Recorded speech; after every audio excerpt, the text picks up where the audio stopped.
Salut tout le monde, j'espère que vous allez bien. On se retrouve aujourd'hui pour analyser différents actifs qui vont être tôt intéressants. On a le DXY qui va être intéressant, donc l'indice du dollar. On a également le Bitcoin, l'Ethereum. On va aussi aller voir le total 2 et les others. Donc ça en gros, c'est comme le total 3, c'est juste qu'on enlève le top 10 des cryptos. Donc on garde juste les altcoins en dessous du top 10. Donc ça va être assez intéressant à analyser. Donc on va commencer directement par le DXY que je trouve assez bullish. De manière, mon biais général, depuis qu'on est revenu chercher la zone de demande qu'on avait juste là en daily, bah, c'est toujours bullish, hein. Je m'attends toujours à ce qu'on vienne chercher les plus hauts, qu'on vienne chercher les highs qu'on a juste là. Donc, ça va être vraiment ça, mon objectif ici. Même venir chercher, pourquoi pas, des nouveaux plus hauts ici, donc vers les 109,4 $. C'est mon objectif final sur le DXY. Donc, quelque chose comme ça ici, je m'attendrai pour après ça venir faire des plus bas. Vraiment, je m'attends à ce qu'on ait quand même un DXY qui soit assez fort. Donc, théoriquement, un Bitcoin qui serait plutôt faible. Ça concorde assez bien également avec le graphique qu'on a en ce moment du Bitcoin. Donc, pourquoi pas un petit dump du Bitcoin pour revenir chercher un petit peu plus bas, les niveaux clés un petit peu plus bas. Donc, ouais, je vais regarder ça attentivement, mais je pense vraiment que le DXY ici va vraiment être préparé ici pour venir faire des plus hauts vers minimalement les 106,5. Puis même, je m'attendrais à ce qu'on va venir faire un nouveau plus haut juste là. Il y aurait peut-être la petite zone de supply qu'on a juste là qui pourrait, pourquoi pas, faire quelque chose comme ça ici. Puis après ça, on attend un peu parce que c'est comme une zone de supply. Fait que ça pourrait prendre du temps avant qu'on la passe, donc quelque chose comme ça. Et après ça, on pourrait pump. Donc, ce serait vraiment ça que je m'attends du côté du DXY. Donc, maintenant, on peut passer sur le Bitcoin. Mon biais, il n'a toujours pas changé. Je suis toujours bearish pour venir chercher les niveaux juste là. Pour après ça, pourquoi pas repartir à la hausse et venir chercher une nouvelle ATH. Mais je ne m'attends pas à ce que ici, ce niveau-là tienne. On peut voir qu'on est en train de vraiment créer un très, très gros support ici. Donc, on peut voir juste là avec beaucoup de mèches qu'on a fait juste là. Donc, à mon avis, ici, on va venir au moins passer en dessous pour après ça repartir à la hausse. Ça va permettre de récupérer pas mal de liquidité là, vers ce niveau-là et même ici, là, en dessous de la mèche daily qu'on a juste là. Donc, même si on va, par exemple, en 4 heures, je trouve ça assez intéressant parce que hier, en gros, on a eu, durant l'annonce du CPI, un très, très gros pump. On est revenu chercher les zones clés qu'on avait identifiées juste là. Donc, c'est très, très clean notre analyse. Pour le moment, on s'attendait à des plus bas à partir d'ici. On peut voir qu'on les a bien eus.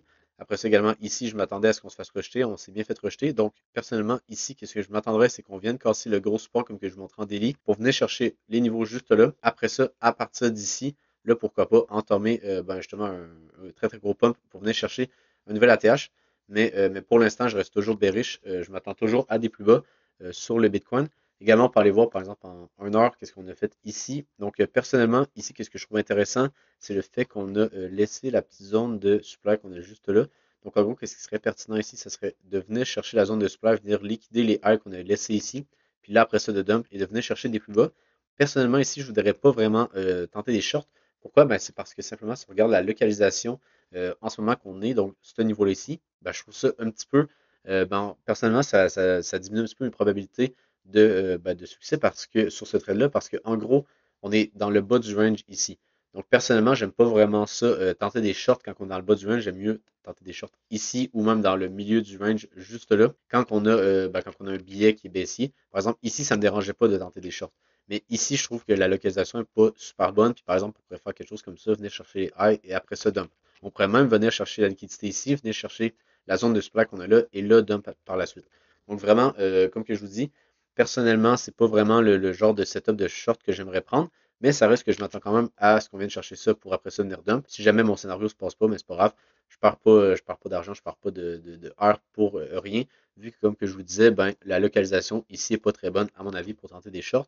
Mais je pense que quand même, ça peut se tenter si jamais vous voulez l'essayer.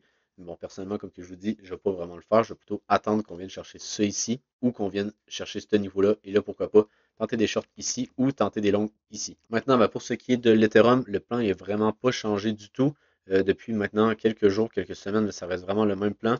Même, je vous dirais, depuis qu'on est venu chercher le niveau clé qu'on avait là, le plan n'est pas changé. C'est juste, on vient chercher les niveaux optimaux de long ici pour là, après ça, venir faire un nouvel ATH. Je suis toujours bearish sur l'Ethereum. Je m'attends vraiment à ce qu'on vienne chercher ça ici. Et là, après ça, oui, on va pouvoir partir. Puis d'après, on va pouvoir venir chercher une nouvelle ATH vers ce niveau-là ici, vers les 5000 $ environ. Mais pour l'instant, je m'attends vraiment juste à ce qu'on continue notre tendance baissière. Donc, on continue à plutôt prioriser des shorts sur l'Ethereum. Même que ce que je trouve intéressant ici, c'est qu'on pourrait en gros créer une zone de supply juste là. Donc, on peut voir qu'on a un mouvement haussier pour peut-être avoir un mouvement baissier.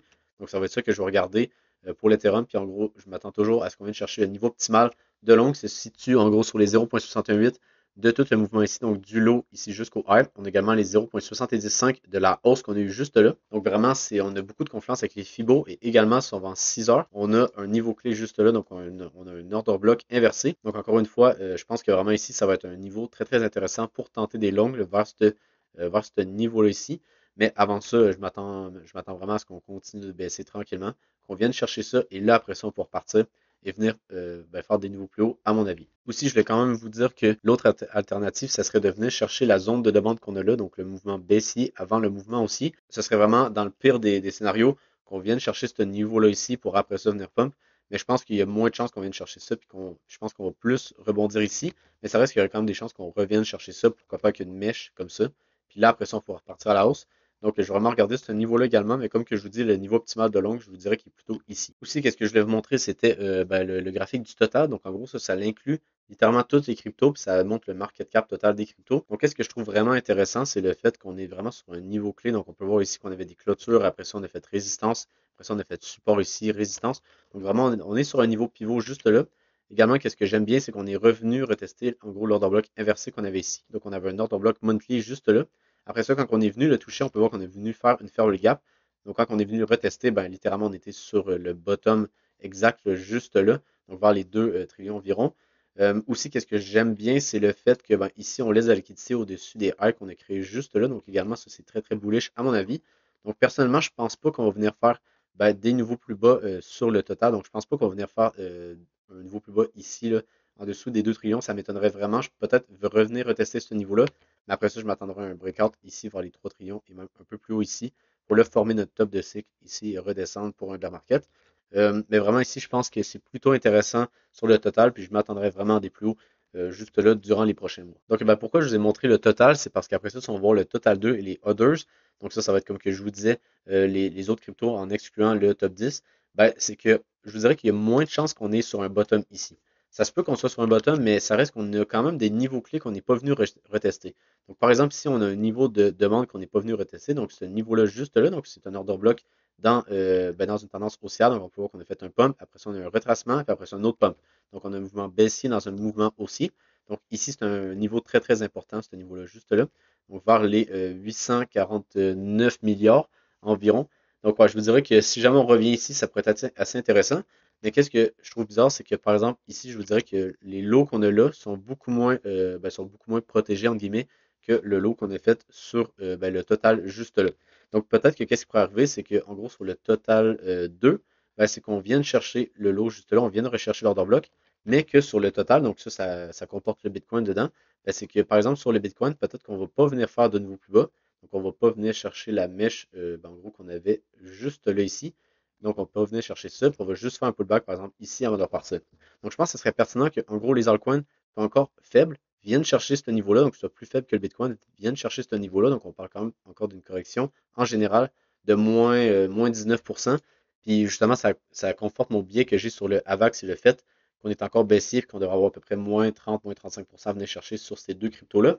Donc, ça me conforte dans l'idée que, par exemple, aussi sur le Total 2, ça comporte l'Ethereum.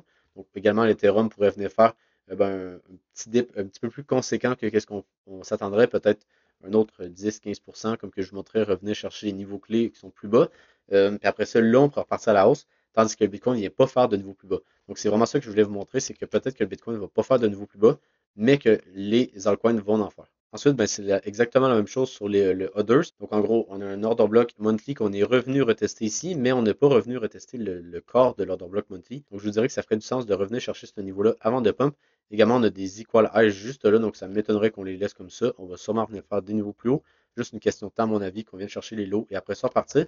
Mais je vous dirais que c'est assez intéressant l'analyse monthly. Donc, j'aurais vraiment ma target vers les 500 milliards environ sur les Others. Mais ouais, je vous dirais que c'est assez intéressant l'analyse monthly pour vraiment voir où est-ce qu'on est dans le cycle environ, où est-ce qu'on se situe. Je vous dirais que pour moi, c'est toujours bullish. J'ai pas vraiment de problème avec ça. Je suis toujours assez bullish. C'est juste qu'à court terme, oui, on pourrait redescendre. Peut-être pendant encore un mois, peut-être durant l'été. Puis là, après ça, durant l'été, on consolide. Et là, après ça repart. Puis on vient chercher un top de bull run vers peut-être, je sais pas moi, ces niveaux-là environ. Je vais également vous faire un update sur l'order flow de l'Ethereum parce que je le trouve assez bullish ici, même à court terme, même sur en 4 heures. Donc, on parle quand même depuis le 19 mai environ, donc depuis le dernier mois environ, donc toute la price action qu'on a là, je trouve ça assez bullish. Pourquoi je trouve ça bullish? C'est parce que on peut voir qu'on a vraiment une divergence bullish sur le CVD spot. Donc, si on prend par exemple le lot du CVD spot qu'on a fait ici, qui correspond à ce lot-là, juste là, on peut voir qu'on est venu faire un nouveau plus bas. Donc, si je zoome ici, là, on peut voir qu'on est venu faire un nouveau plus bas. Tandis que sur le graphique, c'est le contraire. On est venu faire un nouveau plus haut. Donc, ça, c'est vraiment bullish. Long terme, ça veut dire qu'on a une divergence bullish sur le CVD spot. Et pour moi, c'est assez bon pour justement avoir une continuation de la tendance haussière. Après ça, ça va juste être de voir est-ce qu'on rebondit ici ou on rebondit plus haut vers le niveau clé que j'avais montré là. Après ça, c'est vraiment juste de savoir quel niveau qu'on va trouver notre bottom. Mais ça reste que je trouve ça assez bullish en général. La price action qu'on a eu juste là, on a également l'open interest qui a bien redescendu. C'est sûr qu'il en reste un peu là à venir chercher. Je ne vais pas vous cacher. Il en reste un petit peu ici, l'open interest à venir chercher. Donc des longs qui sont rentrés sur le breakout juste là. Mais ça reste qu'on n'est pas nécessairement obligé de venir les chercher. Si on va dessus l'open interest juste là, ça reste que oui, on a quand même pas mal d'open interest qui ont augmenté juste là, mais je pense pas que c'est nécessairement si grave. On pourrait par exemple faire quelque chose comme ça, de trouver un bottom et le repartir avec l'open interest qui augmente, le prix qui augmente. Je pense qu'elle ferait quand même du sens. Donc maintenant, on peut passer sur la heatmap des liquidations. Donc ça aussi, c'est très intéressant parce qu'en gros, vu qu'on a un range juste là, ben, comme d'habitude, dans un range, on a des liquidations au sud et on a des liquidations au nord. Je vous dirais que c'est à peu près pareil. On a à peu près le même nombre de liquidations au sud qu'au nord. Donc, moi, personnellement, qu'est-ce que je vais regarder? Ben, c'est qu'on vient de chercher les liquidations au sud pour après ça, retraite vers les liquidations au nord, juste là. Donc, vraiment, je pense que le meilleur trade qu'on va pouvoir prendre dans les prochains mois, ça va être de long quelque part ici, quand on venait chercher les liquidations pour venir target une nouvelle ATH. Je pense que ça va être vraiment le plan ultime sur le Bitcoin. Après ça, c'est d'avoir notre entrée. Ça se peut qu'on n'ait pas d'entrée et qu'on ne puisse pas rentrer en long. Mais je pense que vraiment, là, le meilleur setup, ça va être d'entrer dans ce niveau-là en long pour venir après ça target des niveaux plus hauts, venir chercher la liquidité qui se situe juste là. Pas la liquidité, mais les liquidations. Parce que ben, les liquidations, ça fait partie des liquidités. Les liquidations, c'est pas juste toutes les liquidités. Ça reste que, par exemple, là, c'est vraiment juste quand que les liquidations, c'est juste quand les traders sont obligés de fermer leur position. Quand les exchanges, ben, ils leur obligent parce que sinon, ben, ils vont perdre plus que qu'est-ce qu'ils ont d'argent dans leur compte. Aussi, qu'est-ce que je voulais vous montrer, c'était l'order book sur Binance de BTC USDT en perpétuel. Donc ça, c'est les contrats des futurs. Et en gros, qu'est-ce que je trouve intéressant, c'est que depuis la baisse qu'on a là, donc depuis tout le mouvement baissier qu'on a là, c'est la première fois que l'on commence vraiment à avoir beaucoup d'ordres d'achat qui se positionnent vers les 65 000, 63 000, 64 000 environ. Donc vraiment, je trouve ça intéressant. Ça montre qu'on a quand même pas mal d'acheteurs qui veulent se positionner vers les 65 000. Puis je veux dire, c'est pas juste des petites positions, on parle de 500 bitcoins environ qui sont positionnés un petit peu plus bas, même 900 ici. Donc on peut voir que c'est quand même quasiment 1000 bitcoins qui sont positionnés là. On a également juste là un petit peu. Donc, ça reste que même si on redescend un peu, qu'on vient chercher ces niveaux-là, on va avoir quand même des zones de demande qui vont être pertinentes et qui vont être soutenues par l'order book en perpétuel.